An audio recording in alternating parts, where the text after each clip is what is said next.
Bienvenue sur Au-delà de la thèse avec Papa PhD, le podcast hebdomadaire où on parle du rôle et de l'impact que les chercheurs peuvent avoir au-delà du labo. Avec moi, David Mendes. Cette semaine, sur Au-delà de la thèse, je t'apporte encore un trésor de la voûte Papa PhD. Ma conversation à propos du doctorat, de la psychologie et de l'interdisciplinarité avec Pierre-Henri Garnier. De mon point de vue de psychologue, il y a tout un travail à faire auprès des étudiants de repérage de ce qui sonne juste pour eux, mais au niveau corporel, pas dans la tête. Sauf que parfois, en tant que doctorant, on est un peu dissocié, on dirait en hypnose. On est plus dans la tête que dans le corps. Donc ça peut être vite piégeant d'écouter davantage sa pensée et son intellect que son corps. Et donc, je rejoins tout à fait ton message de prévention. Chers auditeurs, écoutez votre intuition, ce que vous ressentez, et généralement, ça vous guide en fait. Bienvenue sur ce nouvel épisode de Papa PhD. J'ai aujourd'hui avec moi Pierre-Henri Garnier. Pierre-Henri est psychologue en libéral au Centre interdisciplinaire de thérapie intégrative à Rézé, près de Nantes. Il développe notamment une pratique en cyberthérapie utilisant l'hypnose associée à la réalité virtuelle. Pierre-Henri est également docteur en sciences de l'information et de communication. Grâce à l'obtention d'une bourse ministérielle, il a effectué son doctorat sous la direction du professeur Jean-Pierre Courtial au sein de la Maison des sciences de l'homme à Nantes. Après son doctorat, il a notamment exercé une dizaine d'années en tant que psychologue au CHU de Nantes, en diabétologie pédiatrique, puis en soins de support et soins palliatifs. Aujourd'hui, il exerce en libéral et ses compétences de docteur structurent sa pratique. Elles lui permettent d'être chercheur associé au sein du Centre fédératif douleurs, soins de support et soins palliatifs du CHU de Nantes. En lien avec sa pratique de clinicien, il est également enseignant et formateur dans le domaine de la communication et éducation thérapeutique en hypnose thérapeutique. Il développe notamment avec son ancien directeur de thèse une approche dite transnumériste dans le champ des psychothérapies et nouvelles technologies, la réalité virtuelle plus particulièrement. Bienvenue sur Papa PhD, Pierre-Henri. Merci et bonjour David et à tous les auditeurs. Je suis très content de t'avoir ici. Je suis très curieux d'entendre ton parcours et surtout ton parcours au doctorat. Et ce qui m'intéresse toujours beaucoup, c'est d'entendre quels échos de ce doctorat tu entends toujours, ont toujours un effet aujourd'hui dans ta pratique, dans ta recherche et dans ta vie professionnelle. Donc, très, très content de t'avoir ici. Maintenant, à partir de ce que j'ai dit, qu'est-ce que tu ajouterais pour que les auditeurs et auditrices te connaissent un petit peu mieux? Alors peut-être avant le doctorat, moi j'ai vraiment un parcours de psychologue clinicien. J'ai fait l'université à Angers en France et puis après j'ai fait ce qu'on appelle une école des psychologues praticiens à Paris. Donc c'était vraiment très, très pragmatique, très orienté, on dit psychologie clinique. Et puis j'ai travaillé moi après, en un mois j'ai trouvé un CDI temps plein sur Paris de psychologue. Okay. Mais la vie parisienne ne m'épanouissait guère. Ne convenait pas. Et puis on avait des projets avec ma femme. Donc je suis arrivé sur Nantes et j'ai connu le chômage. Et j'ai pu faire, à l'époque ça s'appelait un DEA, un master recherche. Okay. Et puis je me suis prise au jeu, j'ai aimé ça. Et ça s'est très bien passé pour moi et ça m'a permis d'avoir une allocation ministérielle pour pouvoir faire une thèse. Super. Et j'étais donc dans un laboratoire de psychologie sociale à l'époque. Ok. Et très voilà. Bien. Très bien. Et donc ce doctorat... déjà, comment ça s'est passé? Comment tu as trouvé ton sujet de thèse? C'est ça que tu as gravité vers ce que tu as fini par faire en termes de recherche? En fait, j'avais une amie qui travaillait au CHU de Nantes, et c'est toujours une amie, hein, elle s'appelle Domitille Bauer, c'est une psychologue connue et reconnue au CHU de Nantes, et qui m'a parlé pour la première fois d'éducation thérapeutique du patient. Ok. Donc là, je me suis dit, c'est quoi ce truc éducation thérapeutique? Ça fait vraiment rééducation. Et en fait, pas du tout. C'est pour ceux qui connaissent un peu la pédagogie, c'est vraiment les approches dites de pédagogie active, où on considère que le patient est un chercheur, justement, et qu'il a des compétences et qu'il peut apprendre à gérer au mieux sa maladie et ses traitements. Donc ça m'a énormément intéressé. Et puis à l'époque, il y avait eu une crise sanitaire liée à la canicule. Oui. Et on s'intéressait au parcours des patients. Bref, tout un contexte qui fait que au moment où j'ai présenté mon projet de thèse pour la bourse, c'était de l'école doctorale, je crois, qui permettait après d'avoir une allocation ministérielle. C'est rentré en résonance avec l'actualité et avec cette thématique émergente du patient acteur et de la démocratie sanitaire. Donc voilà, moi ça a été presque des valeurs au début qui m'ont porté vers le doctorat. J'ai vu ça comme un moyen d'épanouissement et puis d'utilité en fait, de sentiment d'utilité. Oui, oui, quasiment d'une application directe et d'une amélioration des conditions de passage, j'imagine, à l'hôpital ou en tout cas des patients, ça a l'air très, très intéressant. Exactement. Maintenant avant l'entrevue, tu me parlais de l'importance pour toi de l'interdisciplinarité. Et là, ici, on parle quand même d'un doctorat dans un domaine très précis, mais moi, en tout cas, on a eu cette autre conversation, et je sais que pendant que tu étais au doctorat, il y a quelque chose qui a fait que tu étais en contact avec des gens et des thésards dans beaucoup d'autres domaines. Est-ce que tu peux en parler un petit peu et peut-être de l'effet que ça a eu sur toi?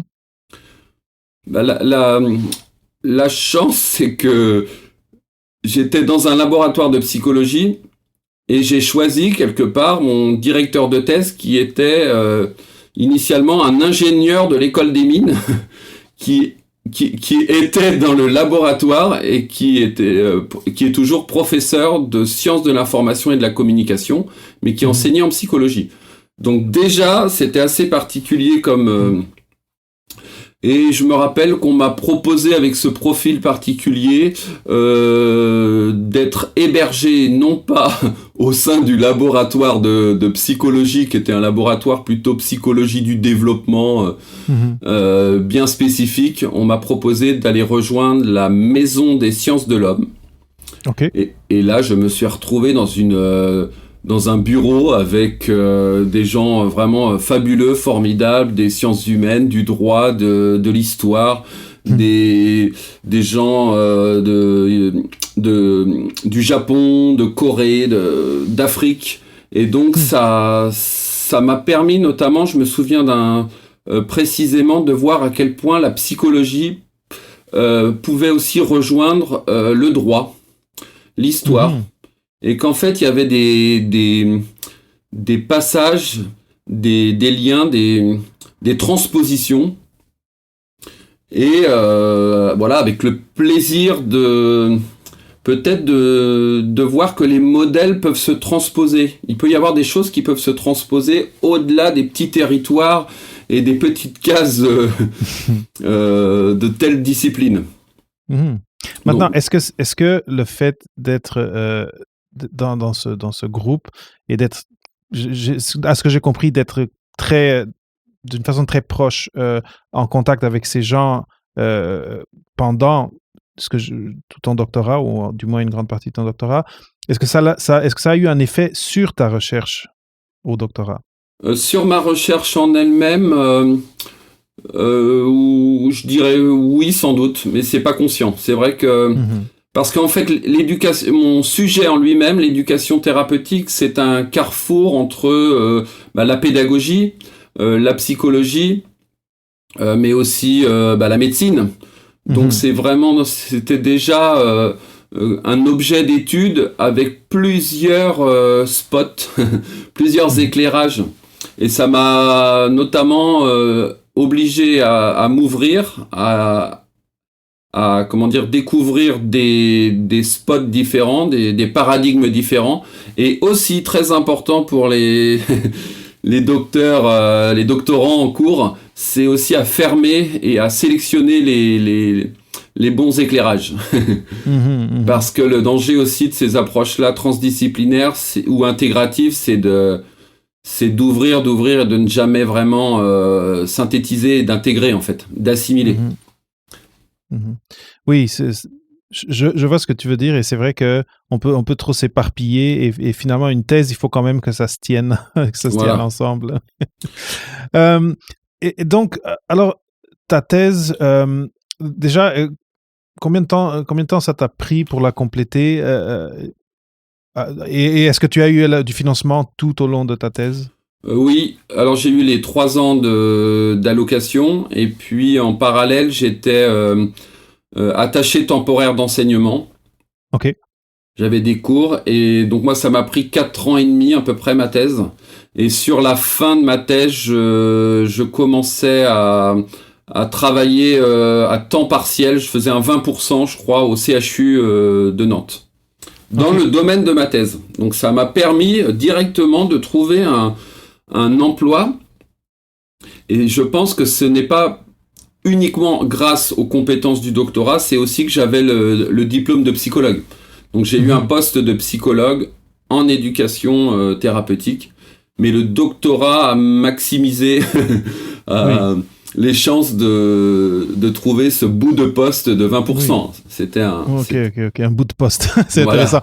C'est intéressant parce qu'ici au Québec, moi je suis à Montréal, et pour pratiquer, si je me trompe pas là, je veux pas mentir, mais les psychologues doivent avoir un doctorat. Est-ce que c'est la même chose en France? Non, mais ça, on y arrive. Parce que ce que tu dis ressemble un peu à ça. Le fait que tu avais le doctorat t'as mis en haut de la pile, disons, pour... J'étais même, je me souviens, un peu gêné des fois du regard valorisant, en fait, d'un chef de service, par exemple, qui met en avant en réunion l'avantage du doctorat. Sauf que lorsqu'on est entouré de collègues qui n'ont pas de doctorat, ça peut être un peu gênant. Ouais. Mais c'est vrai que ça a vraiment... je pense que ça a rassuré aussi, j'ai pensé à ça après, le simple mot docteur donnait de la crédibilité, en fait, dans le terrain hospitalier. Oui, c'est très, très logique, en effet. C'est intéressant. Je n'avais pas pensé qu'on irait par là, mais autant j'ai beaucoup de conversations à propos du fait que le terme docteur dans le privé, ça fait peur aux employeurs. Mais toi, dans ton cas particulier, c'était le contraire. Le fait que tu avais ces deux lettres-là. Un booster. C'était un booster. Voilà. Très bien. Donc si je comprends bien, tu étais quand même très motivé, je ne sais pas si passionné c'est trop, mais par ton sujet de thèse. Donc tu as fait ton travail de thèse. Comment ça s'est passé la fin de la thèse? On sait déjà, parce que tu viens de nous le dire, que la transition vers ton premier bout d'emploi, comme tu as dit, s'est faite un peu sans effort, sans trop d'efforts, parce que tu avais déjà commencé à la faire pendant que tu finissais et pendant que tu défendais, mais souvent la fin de thèse, c'est un moment où il y a un peu de stress, il faut rédiger, il faut défendre. Comment ça s'est passé pour toi? C'est ambivalent. Il y a un souvenir d'angoisse, de stress, notamment le fait que ça devient ton sujet. Ton sujet, que ton identité est dans ton sujet, et que ton sujet est dans ton identité, et tu penses thèse, tu manges thèse, et que même si j'aimais mon sujet, à la fin, j'en avais ras-le-bol. Et puis par contre, l'ambivalence, c'est aussi le plaisir, la découverte du plaisir d'avancer, de voir les chapitres, le plaisir aussi, j'ai des souvenirs d'écriture. Le plaisir d'écrire, c'est un peu mythique, mais voilà, il est 23h minuit et on a le petit café, il y a une ambiance aussi et cette sensation particulière de creuser un sujet, en fait, et de se dire qu'on est très peu à ce moment-là sur la planète Terre à s'y intéresser, à creuser. Et il y a quelque chose d'assez fabuleux que je retrouve encore un peu dans l'écriture des fois. Donc voilà, de l'ambivalence pour moi. Non, et en même temps, je te comprends 100% et les choses sont pas toutes noires ou blancs. Mais c'est vrai que c'est une des motivations. Je pense que la plupart des gens qui commencent un doctorat et qui finissent un doctorat, une des grandes satisfactions, c'est d'avoir fait cette découverte, d'avoir rédigé ce document. Et donc, comme tu disais, il y a peut-être 2-3 personnes autour du monde qui s'intéressent à ça. Et c'est vrai que c'est très valorisant. Mais après, du stress, de l'anxiété, sans compter après, en tout cas, des problèmes qui vont jusqu'à des problèmes de santé mentale à un moment donné, si l'anxiété est trop grande, ou la dépression si ça marche pas, ou s'il y a du blocage par rapport à les crises. En tout cas, la dernière année peut être très critique dans ce côté-là, mais ça a l'air de s'être quand même bien passé pour toi. Mais alors, je pense que ce que j'aimerais savoir maintenant, c'est étant donné que dans cette dernière année où j'imagine que tu rédigeais et tu faisais ce 20% de travail, donc j'imagine qu'il fallait que tu balances, c'est ça, le travail. Après, on n'a pas parlé famille, je sais pas. Papa de 3 enfants aujourd'hui, mais il y en avait un et puis la deuxième en route. Donc parce que tu t'as dit 23h minuit, j'étais comme c'est un papa qui parle ça. Voilà. C'est quand tout le monde dort, on rédige. Exactement. Et non, ça peut être compliqué, hein. Mais là encore, moi je pense que j'ai été vraiment bien accompagné parce que je voudrais profiter de ce podcast pour remercier. J'ai plus besoin de le remercier quelque part, hein, mais mon directeur de thèse, Jean-Pierre Courtial, qui vraiment a été un directeur de thèse bienveillant, soutenant, en laissant de la liberté aussi et des choix et du soutien. Et ça, je pense que c'est vraiment important de se sentir soutenu aussi, pas uniquement sur la méthodologie, sur la théorie, etc. C'est d'avoir ce soutien des pairs et puis de son directeur de thèse. Qui peut être à l'écoute, qui rebooste, parce que. Est-ce que comment tu as fait, comment tu es tombé sur ton directeur de thèse? Est-ce que c'est le sujet qui t'a amené à lui, ou est-ce que c'est lui qui t'a amené au sujet? Parce que cette question d'avoir le bon directeur de thèse pour toi, parce que les personnes sont différentes, c'est une question compliquée. Et j'aime entendre comment chaque personne s'est rendue à son ou à sa directrice de thèse.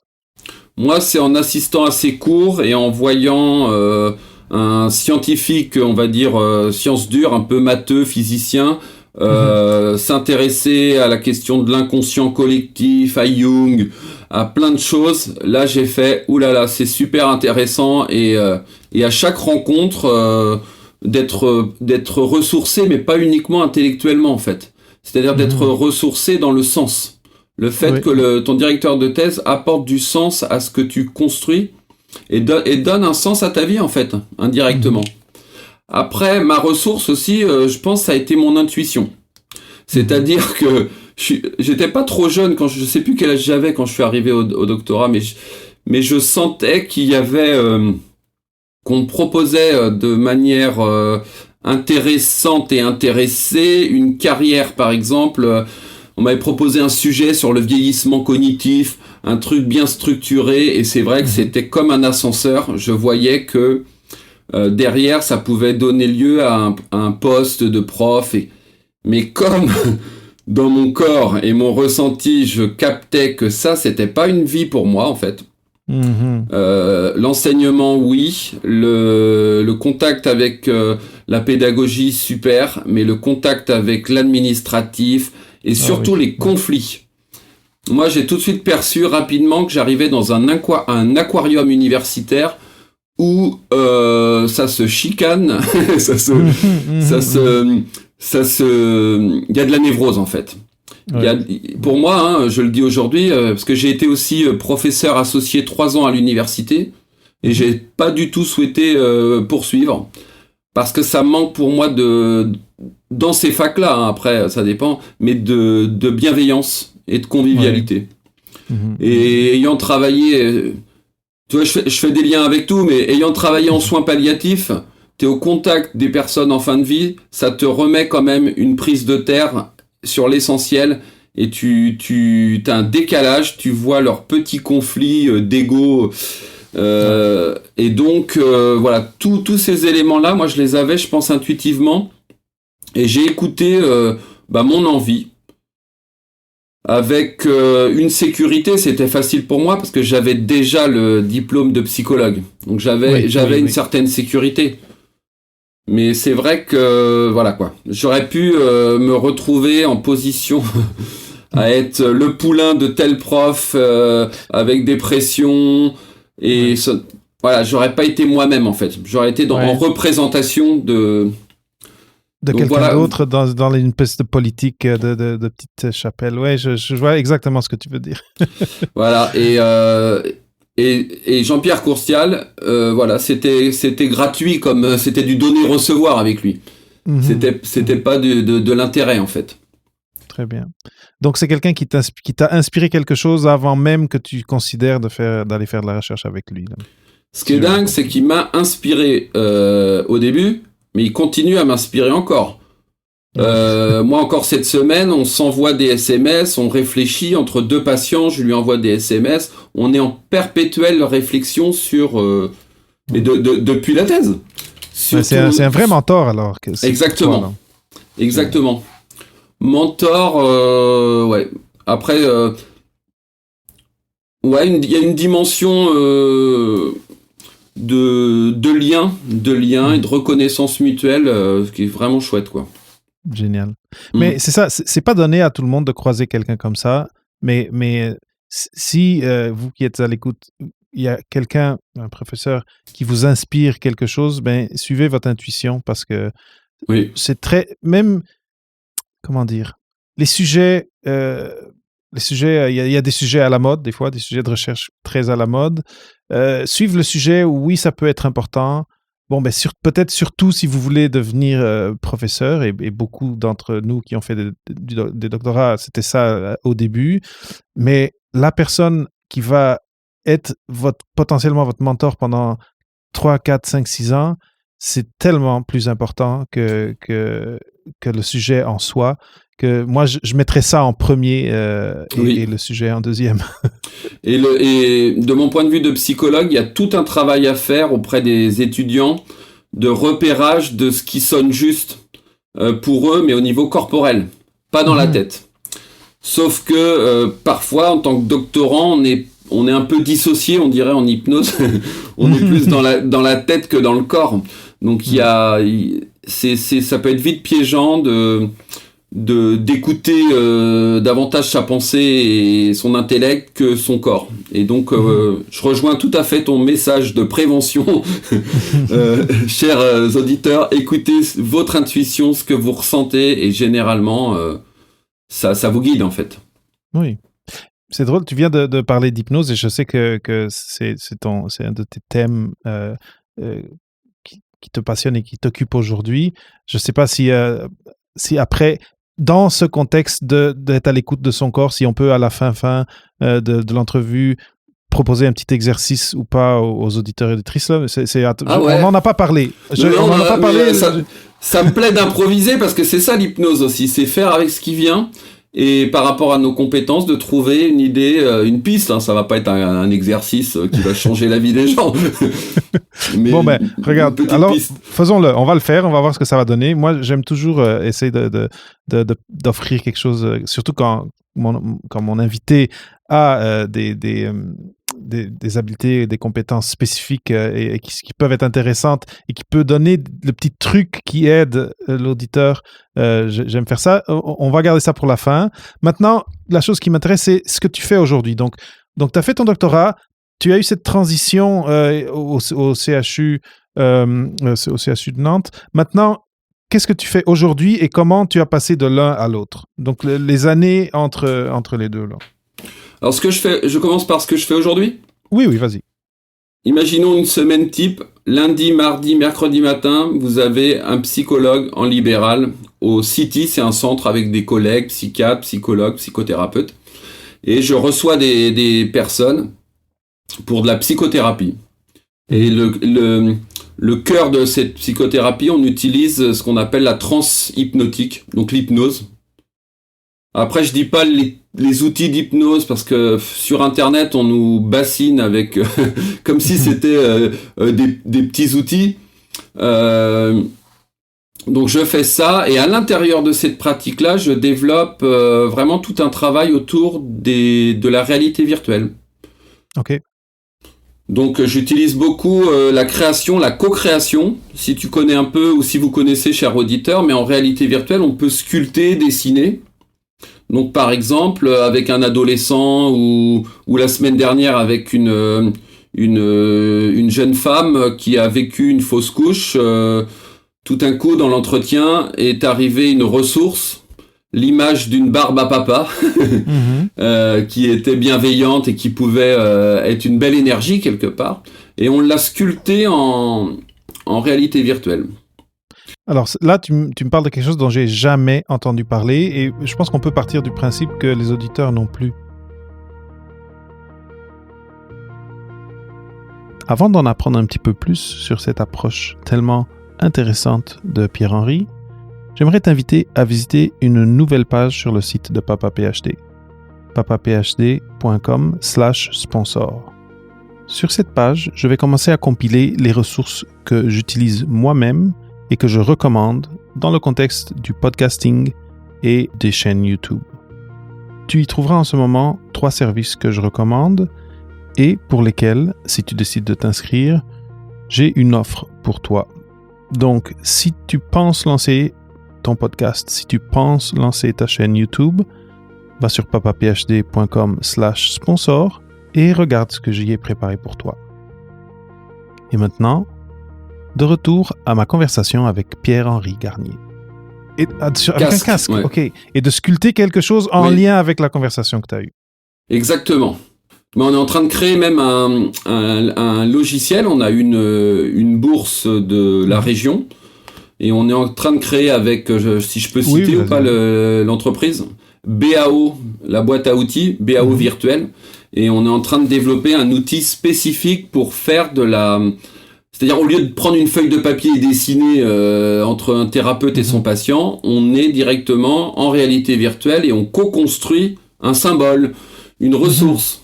Par exemple, dessine-moi ton anxiété. La personne dessine son anxiété et peut rajouter des éléments, enlever, modifier. Mais ce qui nous intéresse, c'est que la sculpture devient sensorielle. C'est-à-dire qu'on peut se baigner dans la sculpture, on peut prendre du recul, on peut aller au-dessus, on peut la modifier en fait. Donc ça devient une sorte de culture pâte à modeler. Et voilà un peu ce sur quoi je travaille au niveau recherche même aujourd'hui. Alors, là, j'essaie d'imaginer, puis ça a l'air passionnant. En tout cas, je sais que j'ai déjà vu des choses semblables, mais toujours en lien avec une console de jeux vidéo des plus modernes, des choses comme ça. Et donc là, tu viens en plus de parler de recherche.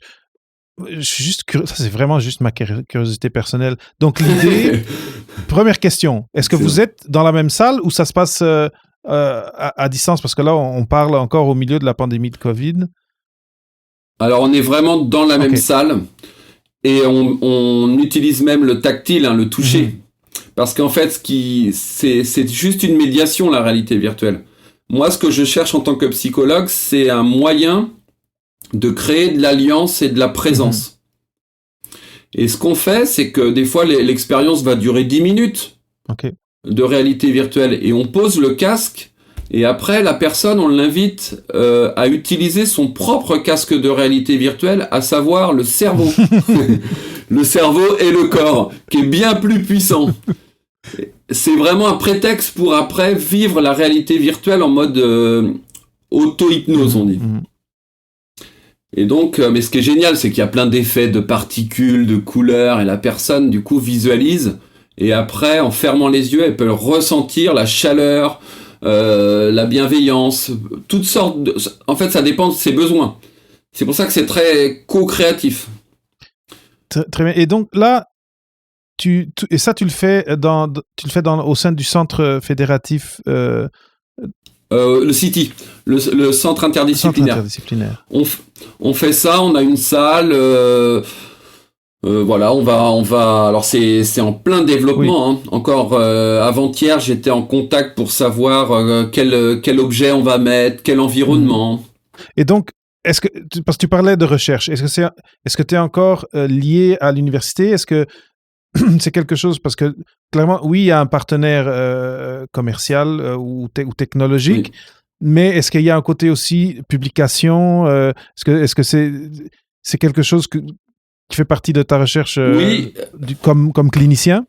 Alors, j'ai pas le bouquin ici, mais il y a un bouquin, par exemple, qui vient de sortir, fait par Serge Tisseron et Frédéric Tordeau, qui sont les personnes les plus connues, on va dire, dans le domaine de la cyberpsychologie. Et en fait, moi, j'ai fait une vignette clinique, un passage sur cette pratique-là. Et puis, il y en a un deuxième qui est en cours. Alors après, c'est toujours la question du temps. Mais avec mon directeur de thèse, on écrit on écrit des articles. On les envoie, là, on est en phase d'attente des retours. Vraiment, donc il y a ce réseau-là, puis il y a tout un réseau aussi dans le monde de l'hypnose. Moi, je suis en contact avec un organisme de formation qui s'appelle Hypnosia et qui bénéficie en fait de tout un réseau aussi d'universitaires. Et on a la chance d'avoir un petit peu le monsieur hypnose en France, hein, qui s'appelle Antoine Bioy. Et là, voilà, il y a 3 semaines, j'ai coécrit avec lui un article sur ce thème-là de la réalité virtuelle. Je trouve ça très intéressant. J'ai très envie qu'on essaie de trouver peut-être une façon parce que les gens qui sont au doctorat sont très habitués à être comment dire, à être dans la pensée abstraite et à penser à leurs problèmes des fois très complexes. Je pense que tu disais que notre cerveau, c'est notre premier casque de réalité virtuelle, de voir s'il y aurait...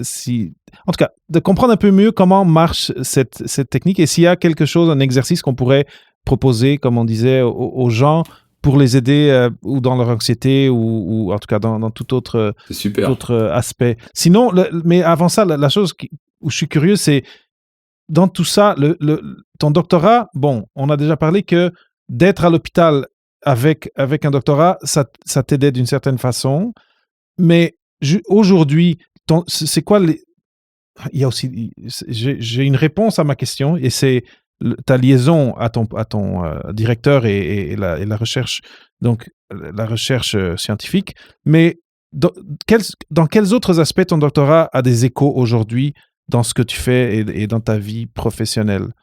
Parce que, à part celui de la recherche, disons. À part celui de la recherche, parce que j'ai aussi une activité de chercheur associé dans un laboratoire là, du CHU. Et en fait, c'est mon cœur de compétence pendant le doctorat, c'était l'analyse qualitative, l'analyse du discours, mais informatisée.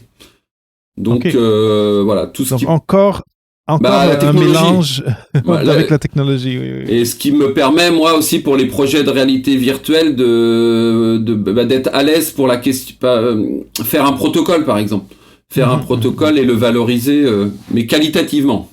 C'est plus ça qui m'intéresse que le quantitatif en tant que psychologue.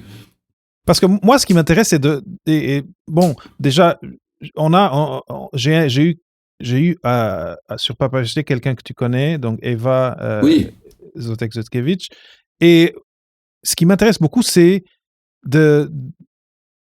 avec ces conversations, c'est de discuter cette idée de c'est quoi la place d'un docteur dans la société quand il ne devient pas professeur. Et c'est pour ça que je te pose ces questions de c'est quoi, pourquoi est-ce que... Quelle est la logique d'être docteur et de faire ce que tu fais aujourd'hui? Ou en tout cas, c'est en quoi le fait d'avoir fait ton doctorat, ta capacité à faire les projets et à poursuivre ce que tu poursuis aujourd'hui? C'est un peu ça la question que j'aimerais réfléchir, à laquelle j'aimerais réfléchir un peu. Pour moi, il y a il y a quelque chose de l'ordre de la curiosité scientifique, c'est-à-dire une petite flamme. J'aurais la métaphore d'une petite flamme qu'on a et puis qu'on active et on questionne et on va chercher un peu plus loin. On aussi par la rigueur et la méthodologie. Moi, je pense que dans mes interactions avec les autres, je peux apporter. Tu parlais de modélisation, par exemple. Un certain plaisir et une certaine facilité aussi à certains moments pour aider les autres à modéliser et modéliser ensemble. Par exemple, sur le projet réalité virtuelle, moi, ça m'intéressait de faire une application, mais pas une application gadget. Faut qu'il y ait une dimension théorique derrière, voire épistémologique. Et c'est pour ça que, bon, je me fais un peu plaisir, mais on invente une anthropologie transnumériste. Mais c'est parce que derrière, il y a des questions de fond, en fait, que ça... Donc c'est ce regard-là qui, pour moi, est relié à toutes ces compétences et cette expérience de docteur. Je sais pas si ça répond. Oui. Non, ça répond et je trouve que tu t'as touché à des points auxquels moi, en tout cas avec lesquels je suis d'accord. Là, je pense que la tendance, en tout cas, la plupart des gens qui rentrent dans un doctorat, il y a une question de curiosité là-dedans. Je veux découvrir quelque chose. Ça, je suis totalement d'accord. Mais après, l'exercice doctorat fait qu'on développe ce côté rigueur, ce côté... vouloir creuser jusqu'au fond et bien étayer ses propos, etc. Je suis 100% d'accord. Et moi, je m'étais rendu compte, surtout par rapport au libéral, comment les compétences du doctorat m'ont aidé à préparer le libéral. Parce que le libéral, t'es bien obligé d'être autonome et de savoir projeter devant toi les projets, d'anticiper, et tout ça, ce début de thèse là, cette espèce d'angoisse où on a toutes les années devant les 3 premières années, et puis on a la page blanche, et que il faut créer par soi-même, avancer. Et ça, moi, c'est vrai que ça m'a aidé pour l'activité libérale. J'aurais envie de transmettre ça aux étudiants, par exemple, en disant, même si vous n'êtes pas un jour maître de conférence, et parce que ça sonne pas juste dans votre corps, parce que c'est pas votre chemin, prenez confiance, il y a de la place et il y a des choses à innover, il y a des choses à créer, et notamment des choses à transposer de vos compétences. Oui. Aujourd'hui, avec le recul, je suis beaucoup plus en sécurité aujourd'hui, évidemment, mais j'aurais envie de me dire, dans le passé, là, Pierre, fais-toi confiance. Mais j'imaginais pas à quel point ça pouvait aider, en fait, le doctorat. Ça a vraiment été une expérience structurante. C'est le mot qui me... Structurante, c'est vraiment, je pense que c'est un bon terme pour résumer tout ça. Maintenant, une autre curiosité, j'imagine que tu as des conversations avec en tout cas des partenaires technologiques ou du privé. Eux, comment, par rapport à toi, comment est-ce qu'ils réagissent ou en tout cas, est-ce que ça a un effet d'avoir un doctorat dans ce contexte-là de conversation peut-être plus plus avec quelqu'un du côté de l'industrie ou du côté privé? Non, je pense pas tant que ça, en fait. C'est parce que, alors peut-être que mon identité de docteur est déjà camouflée quelque part par l'identité de psychologue, en fait. Ok. C'est plus ça qui vient en avant et dans les échanges. Après, si je pense que c'est un plus. Si j'avais eu au tout début des réflexions ou des impressions qui venaient de moi que on me voyait comme docteur déconnecté et cette espèce de rejet de l'intellectualisme un petit peu, comme si nous on est des pragmatiques, nous on est concrets et commence pas à t'envoler, quoi. C'est un peu commence pas à t'envoler trop haut. Sauf que je pense aussi c'est lié à ma personnalité. Moi j'aime bien j'aime bien jouer avec les concepts et les modèles, mais j'aime bien quand ça percute aussi dans le réel, quoi, qu'il y ait quelque chose de pragmatique. Ouais. C'est intéressant parce que je pense que c'est une des perceptions souvent erronées par rapport aux gens qui ont un doctorat. C'est cette idée qu'on a la tête un peu dans les nuages. Et non, je connais du monde que leur doctorat était en recherche-action et ils voulaient de l'effet, ils voulaient... C'est ça, c'est... En tout cas, de mettre tout le monde dans ce même panier, c'est une erreur. Mais c'est intéressant. Et j'ai une ressource aussi, parce que je ne sais pas si ça existe toujours, je pense que les doctoriales existent toujours. Ça me dit rien, je vais prendre... Alors c'est peut-être en France, on avait ça, les doctoriales, et moi j'avais participé, ça m'avait bien plu à l'époque. C'est en fait une espèce d'atelier de 3 jours, je crois, et on est au contact avec des chefs d'entreprise, et on monte un business, on simule un business. Et moi, ça m'avait bien plu aussi, le côté concret, et de voir justement comment, en équipe, en interdisciplinarité, on peut trouver de la transdisciplinarité, faire aboutir un projet d'entreprise. Génial. Il faut que j'aille voir ça. Ça s'appelait les doctoriales. Est-ce que ça continue? Je sais pas. Mais c'était génial. Franchement, moi, ça m'a rassuré aussi sur ma capacité à dialoguer avec des entrepreneurs. C'est ça qui, je pense, voilà. Ce qui est très important parce que c'est souvent, peut-être je parle souvent des idées préconçues que les employeurs ou que les entrepreneurs peuvent avoir sur les doctorants, sur les gens qui viennent avec un doctorat. Mais il y a aussi l'autre côté du miroir qui est les préjugés que nous, en sortant du milieu universitaire, on a sur le privé, sur les... Je trouve que de se mettre en équipe avec un groupe de gens variés comme ça, c'est la meilleure façon. De comprendre que c'est des êtres humains. 2, de trouver les terrains d'entente. 3, de voir où est-ce qu'on se complémente. Et je trouve que ça, c'est ça qui est génial. C'est valorisant. Moi, je me rappelle qu'en tant que psychologue, j'imaginais pas, je sais pas, moi, sur tel produit ou sur les questions d'emballage dans l'environnement, qu'un psychologue avait quelque chose à dire, par exemple. Et en fait, donc il y a un miroir et c'est... Moi, je pense que c'est très important parce que dans les auditeurs qui nous écoutent, il y a peut-être, je sais pas, quelques doctorants qui sont un peu perdus, quoi.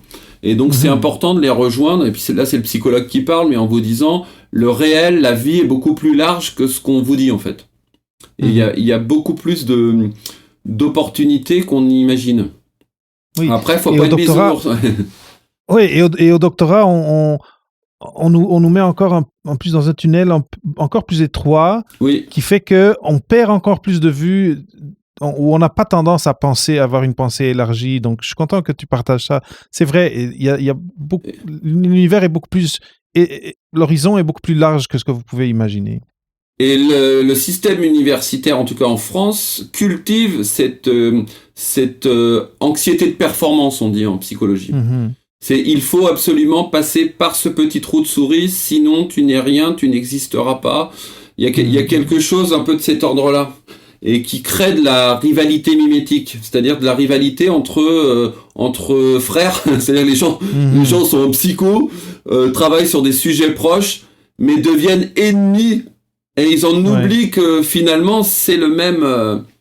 Donc c'est cette quête existentielle qui est dangereuse, quête névrotique, et c'est important de s'en dégager, je pense, quand on est étudiant, de s'en dégager un peu et puis de se dire si je suis pas un jour maître de conférence, si je suis pas professeur, ce n'est pas à interpréter en termes de dévalorisation. Je ne serai pas un sous-docteur ou un sous-produit. Je pense qu'il y a vraiment un travail à faire que j'ai ressenti, hein, moi, au début, comme j'avais pas choisi maître de conférence, etc., je me rappelle que je me sentais un peu dévalorisé.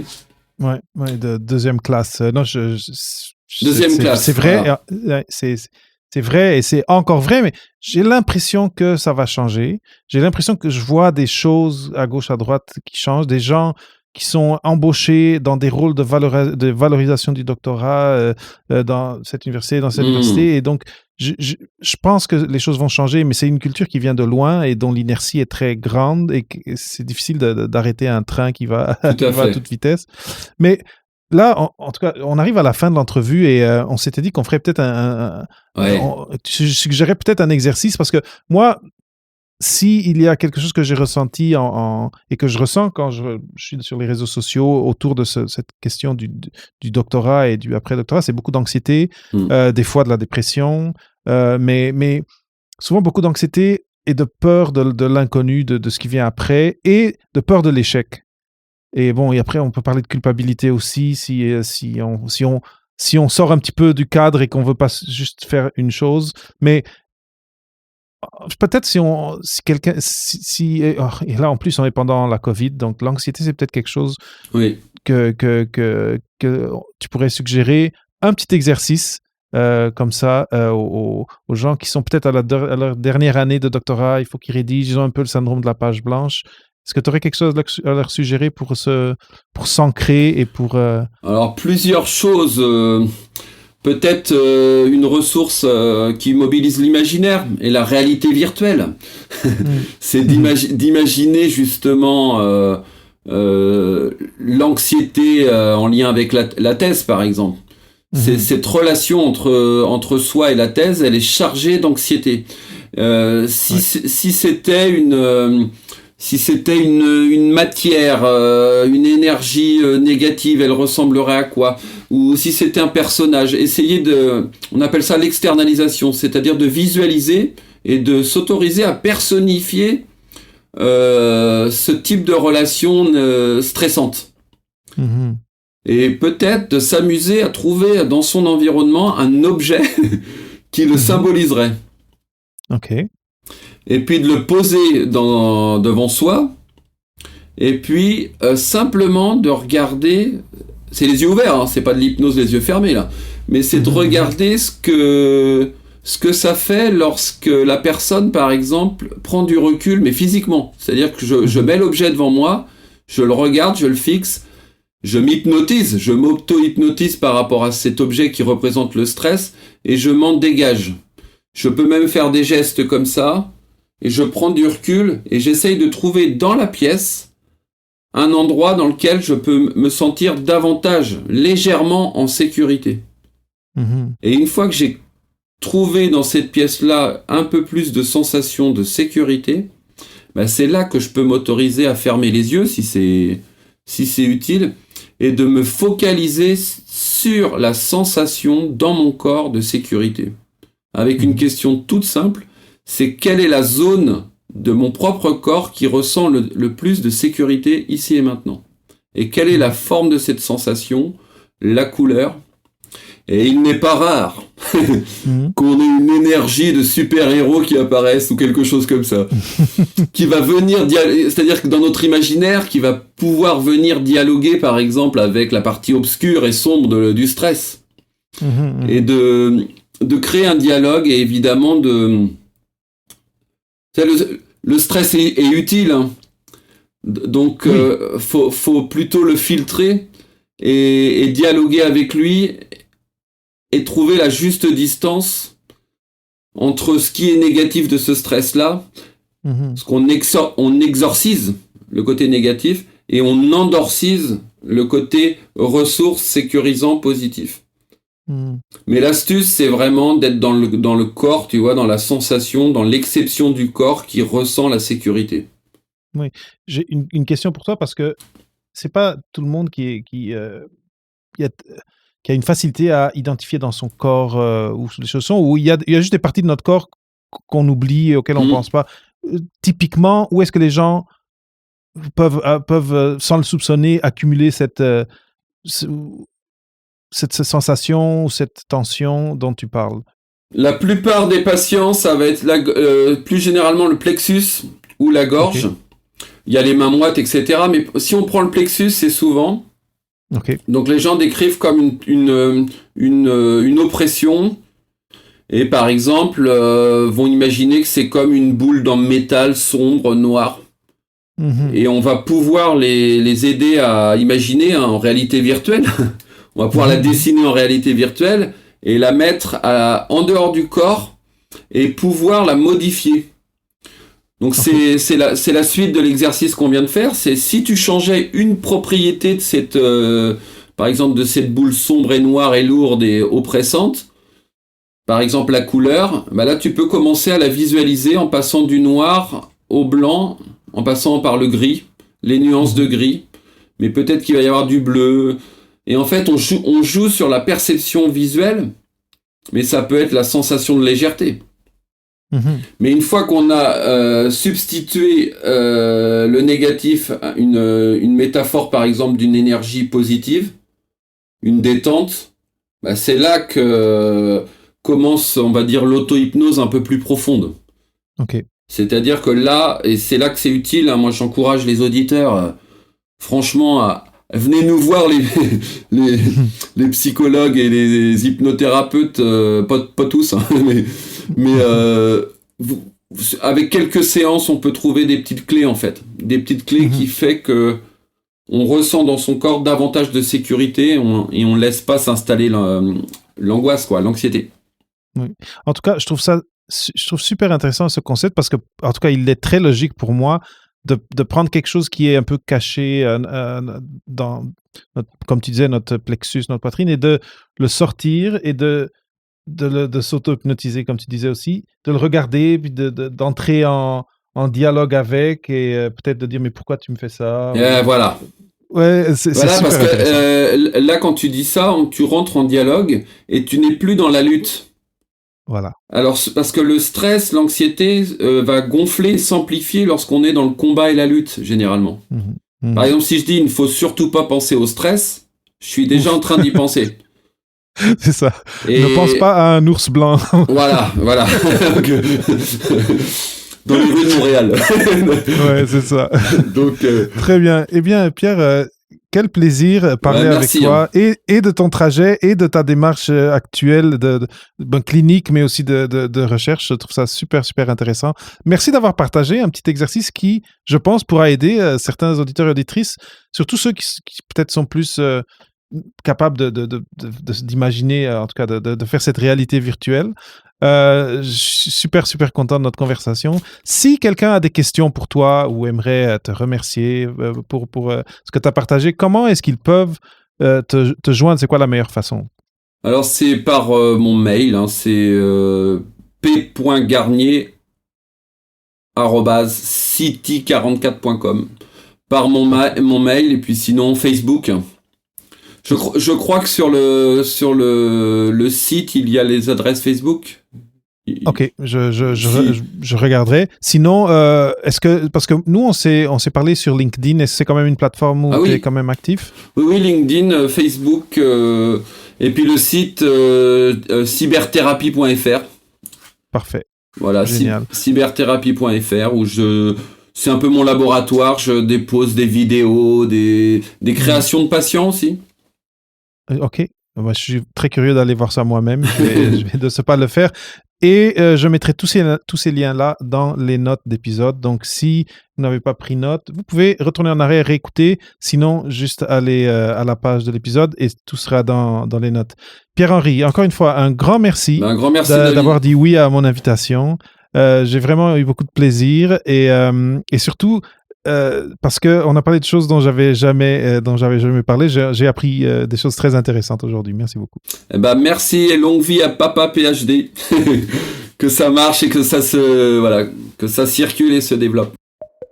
Merci d'avoir écouté ce nouvel épisode d'Au-delà de la thèse avec Papa PhD. Cette semaine, un trésor de la voûte avec Pierre-Henri Garnier. Si tu apprécies le contenu que je produis semaine après semaine, tu peux contribuer à la production du balado en te rendant sur papaphd.com/paypal. Ta contribution sera énormément appréciée. Et si tu veux aider un petit peu plus, n'hésite pas à partager les épisodes qui t'inspirent avec tes collègues ou avec tes amis. Merci, je suis David Mendes. Au prochain épisode d'Au-delà de la thèse.